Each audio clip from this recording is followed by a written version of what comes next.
to get this out of the way first and foremost. I'm not a Tory. I know, I used to be, I mean quite obviously, but I'm not anymore.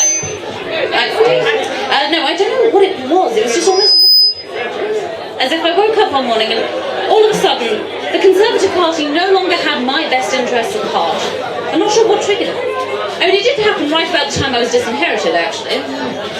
Might have had something. Yes, and I have been disinherited, I'm completely honest about that, and it is a sad story.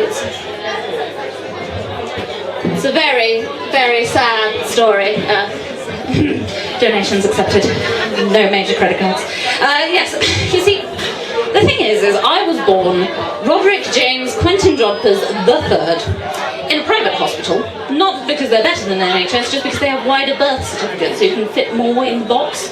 And I was raised on the finest things. I mean, you know, the finest toys, the finest food, later the finest wines, which was consumed whilst bunking off from the finest schools. And I was privileged. I had no misconceptions about that. But then something awful happened. Something terrible. Something no child should have to endure. I turned 21.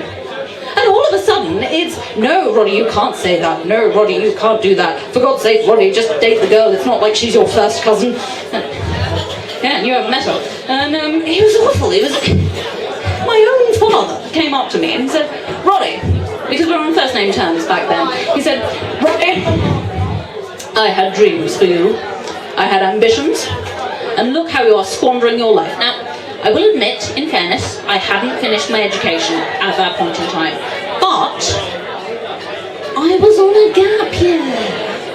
The fact that it was month 37 of my gap year, I feel, is largely irrelevant. But he didn't agree. He said, Roddy, the things I have dreamt for you, I mean, hobnobbing with politicians, setting up offshore shell corporations, joining secret societies that do unspeakable things with the remains of animals. These are the dreams and family traditions that I had for you, and what are you doing with your life? You need a job. And I said, actually, Father, I have rather thought of that. See, I thought I could be an entertainer, you know, sort of stand on stage, tell jokes.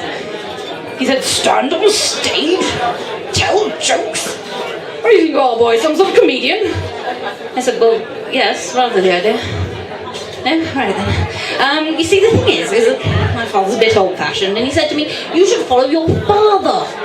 Your brother, your father before him, go into law. I mean, the pair of you and your brother could be Jodphurs and Jodphurs associates. The pair of you fine, upstanding men, true members of your class. I said, Father, I don't want to be in a pair of Jodphurs, upstanding member or not.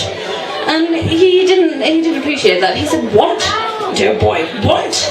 If want had anything to do with it, I'd be living in sin with a Tahitian cocktail waitress. I said, yes, if you believe the stories the tennis club say about her, so would Mother. But there we go. He didn't like that at all. He didn't go in for that. He said, look, it's no good, boy. You need to start acting like an adult. To which I said,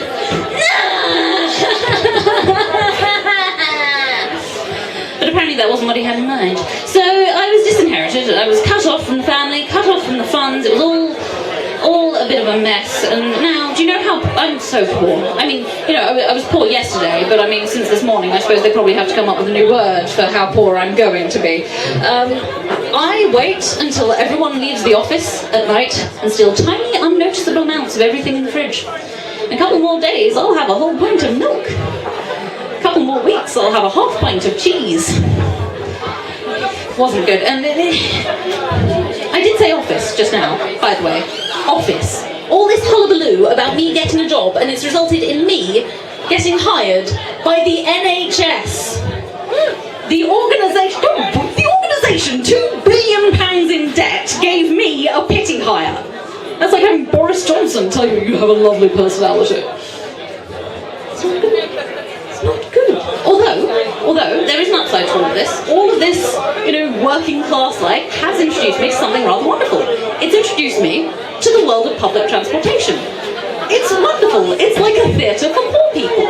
In fact, if you were to replace some of the cans of White Lightning with Flagons Vale, it would be Chaucer. It's wonderful. There was a young woman sat behind me the other day, and this was true. This was completely true, and I shall remember this till the day I die. young woman sat behind me and she said, I don't understand it, because he was being proper romantic while we was doing it, but then he kicks me out the car and leaves me in McDonald's car park. It was that one there. So I asked for a number and we're going out on Thursday. Ladies and gentlemen, you have been wonderful. I do have a YouTube channel, Roddy Jodphurs. Please do check me out. I would love to hear from all of you again because you're a lovely audience. Until next time, my friends, remember that Roddy loves you. Mwah!